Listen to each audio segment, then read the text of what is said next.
तो श्राद्ध पिंडदान इत्यादि करने से मुक्ति मिल जाती है, ले कोई नहीं। जीवन भर याद रखो, वो दुनिया में कोई पूजा हो न हो, अपने पितरों की पूजा जरूर करो। देवताओं से भी पहले पूजा करनी चाहिए पितरों की, ये सावधानी। इस पितृपक्ष में ब्राह्मणों को भोजन कराने की अद्भुत महिमा है। ब्राह्मणों को इतना भोजन कराइए कि पत्तल में कुछ बच जाए, चाट कर ना खा जाए, सारा कुछ बच जाए। और जो बच जाए उसे आप कहते हैं पितृपक्ष में ब्राह्मण जो खाता है, उसके खाने के बाद जो बचता है उसे यदि कौवा खा ले तो वो सीधा पितरों तक पहुंचता है। तो अपने अपने इलाकों में अपने अपने साधकों के लिए अच्छे अच्छे ब्राह्मण इकट्ठे करके और सामूहिक श्राद्ध भी कर सकते, नहीं तो अपने अपने घर में कर लेना। आश्रम में आने जाने का कर। 3 वृक्ष के नीचे 16 श्राद्ध में किसी भी एक दिन आपको भोजन को रख कर आ जाइए, अपनी कामना कर कर सुख का अनुभव होगा, पितरों को शांति। हाँ, आपने पिंडदान किया, आज से लेकर के ऊपर तक के जिनके लिए पिंडदान किया गया था उनके लिए श्राद्ध नहीं हो पाया। इस पिंडदान के द्वारा उनको तृप्ति और उनको मुक्ति मिल गई। पितरों के निमित्त जो पिंडोदक क्रिया का संपादन करते हैं, पिंडोदक क्रिया के माध्यम से प्रदत्त सामग्री उन्हें पहुंच जाती है। 16 दिन 17 दिन जाकर श्राद्ध जरूर हर भारतीय आस्तिक मनुष्य को करने चाहिए। और फिर गया पिंड के बाद भी पिंडदान छोड़ना नहीं चाहिए। प्रत्येक श्राद्ध पक्ष में तर्पण श्राद्ध। अब कल लोग क्या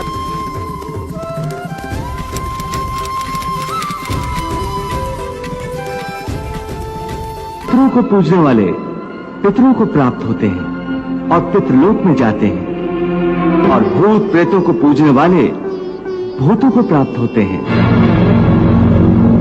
और नए जन्म में उन्हें भूत प्रेतों की योनि मिलती है। इन श्राद्ध आदि कर्म कांड का निषेध है और गीता जी में निषेध 9वें अध्याय के 25वें श्लोक में स्पष्ट किया है। भूत पूजने वाले भूत बनेंगे, ये देखिएगा। श्रीमद् भगवत गीता, गीता प्रेस गोरखपुर से प्रकाशित है, जयदयाल गोविंद का इसके अनुवादक है। ये है अध्याय नंबर 9 श्रीमद् भगवत गीता, श्लोक नंबर 25। देवताओं को पूजने वाले देवताओं को प्राप्त होंगे, पितरों को पूजने वाले पितरों को प्राप्त होते हैं, और भूतों को पूजने वाले भूतों को प्राप्त होते हैं, और मेरा पूजन करने वाले मुझको ही प्राप्त होते हैं। आज आपको थोड़ा सा विवरण देंगे कि ये श्राद्ध क्यों निकाले जा रहे हैं। हमारे जो धर्मगुरु थे ये अज्ञानी थे, 1 नंबर के। इनको ना अपने सिलेबस का पता था, अपने टेक्स्ट की बुक्स का पता नहीं। पुराण, श्रीमद् भगवत गीता और वेद ये हमारे आध्यात्मिक सिलेबस है, और हमारे धर्मगुरु संस्कृत जानते थे हम, और ये संस्कृत बोला करते थे। गीता का और वेदों का मंत्र तो वही बोल देते थे, अनुवाद अपने हिसाब से गलत करते थे, जिस कारण से हमारे अंदर भ्रम बना रहा कि ये बड़े विद्वान हैं, संस्कृत भाषा जानते हैं। इन्होंने सदग्रंथों को ठीक ठीक जाना होगा। इन्होंने अपना भट्ठा बैठाया और साथ में हमारे पूर्वज भूत बनवा के छोड़ दिए। गीता जी अध्याय नंबर 16 के और श्लोक नंबर 23 में कहा है कि अर्जुन, जो शास्त्र विधि को त्याग कर मनमाना आचरण करते हैं, यानी जो पवित्र सदग्रंथों में वे ऑफ वर्शिप नहीं लिखी है, साधना की विधि, और उसके आधार से जो भक्ति करते हैं उनको कोई लाभ नहीं होता। देखिएगा, यह है श्रीमद् भगवत गीता अध्याय नंबर 16, श्रीमद् भगवत गीता अध्याय 16 का श्लोक नंबर 23। जो पुरुष शास्त्र विधि को त्याग कर अपनी इच्छा से मनमाना आचरण करता है, वह न तो सिद्धि को प्राप्त होता है, न परम गति को, और न सुख को ही।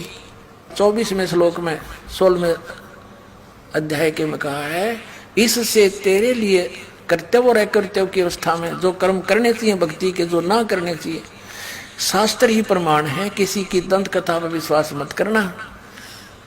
ऐसा जानकर शास्त्र विधि से नियत यानी शास्त्रानुकूल कर्म ही करने योग्य हैं, यानी और कर्म नहीं करना। जो गीता में लिखा वही मंत्र जाप करना, उतनी ही क्रिया करना।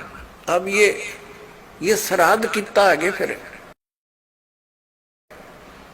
अब आपको दिखाते हैं झलक पुराणों में क्या लिखा है। एक मार्कंडेय पुराण है। एक रुचि नाम के ब्राह्मण थे, ऋषि, और उसने वेदों को समझा पढ़ा कि मनुष्य जीवन, ये ज्ञानी आत्मा थे, कि मनुष्य जीवन केवल मोक्ष प्राप्ति के लिए प्राप्त होता है। इसलिए उसने ना तो विवाह कराया, ब्रह्मचारी पद पर रहते हुए 40 वर्ष की उम्र हो गई थी और अपना जंगल में वन में रहता था, कोई मकान झोंपड़ी भी नहीं डाल रखी थी, ये सोच करके मोक्ष प्राप्ति करानी है और ना क्या संग्रह करना है, 2 दिन का जीवन है। अब वो वेदों अनुसार साधना कर रहा था, रुचि ऋषि, और उसके जो पिताजी, दादाजी, परदादाजी, चौथा दादाजी वो मर चुके थे, वह भूत बन रहे थे, और वह भी ऋषि थे, ब्राह्मण थे। उनने भी ये कर्मकांड करे और करवाए थे तो भूता बनेंगे वह। तो वो चारों दिखाई दिए और कहा, बेटा तूने विवाह क्यों नहीं करवाया? विवाह करवा के तुम हमारा श्राद्ध करता हैं और हमारी गति हो जाती। अब रुचि कहने लगा कि पितामहो, वेद में तो ये मना कर रखा है, ये श्राद्ध श्रुद्ध निकालना, ये कर्मकांड करना, ये तो मूर्खों का मार्ग है। और वो पितर भी कहते हैं, बेटा है तो ऐसा ही, इसमें कोई संदेह नहीं, मिथ्या नहीं है, सच्चाई है। लेकिन हमारा क्या होगा? अब तुम बाढ़ में जाओ, थारा क्या होगा? आप मरे, अरे पुत्र और मरवाने के लिए तैयार करे। या देखो मार्कंडेय पुराण, ये गीता प्रेस गोरखपुर से प्रकाशित है। ये गीता प्रेस गोरखपुर से प्रकाशित है। ये 242 पृष्ठ पे संक्षिप्त मार्कंडेय पुराण, रोच्य मुनि की उत्पत्ति कथा। मार्कंडेय जी कहते हैं कि ब्राह्मण, पूर्व काल की बात है, प्रजापति रुचि ममता और अहंकार से रहित इस पृथ्वी पर विचरते थे। उन्हें किसी से भय नहीं था, वे बहुत कम सोते थे। उन्होंने न तो अग्नि की स्थापना की थी, न अपने लिए घर ही बना रखा था। वे एक बार भोजन करते और बिना आश्रम के ही रहते थे। उन्हें सब प्रकार की आसक्तियों से रहित एवं मुनिवर्ती में रहते देख उनके पितरों ने उनसे कहा, ये देखिए, ये चारों आगे भूत बन रहे, ये देखो, ये रुचि ऋषि है, ये इनके पहले बने हुए वो पंडित जी सारे भूत पूज का भूत बन गए। अब ये दिख गए इसने सारे इकट्ठे।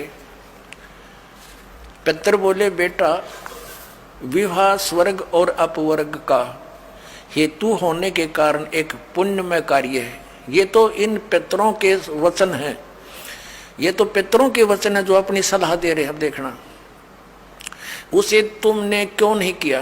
ग्रस्त पुरुष समस्त देवताओं, पितरों, ऋषियों और अतिथियों की पूजा करके पुण्यमय लोकों को प्राप्त करता है। वह सभा के उच्चारण से देवताओं को,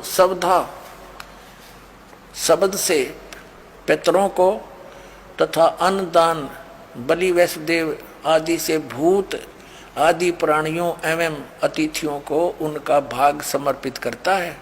बेटा, हम ऐसा मानते हैं कि गृहस्थ आश्रम को स्वीकार न करने पर तुम्हें इस जीवन में क्लेश पर क्लेश उठाना पड़ेगा तथा मृत्यु के बाद और दूसरे जन्म में भी क्लेश ही भोगना पड़ेगा। रुचि ने कहा, पितरगण, परिग्रह मात्र ही अत्यंत दुख एवं पाप का कारण होता है तथा उसे मनुष्य की अधोगति होती है, उससे मनुष्य की अधोगति होती है। यही सोचकर मैंने पहले सित्री संग्रह नहीं किया।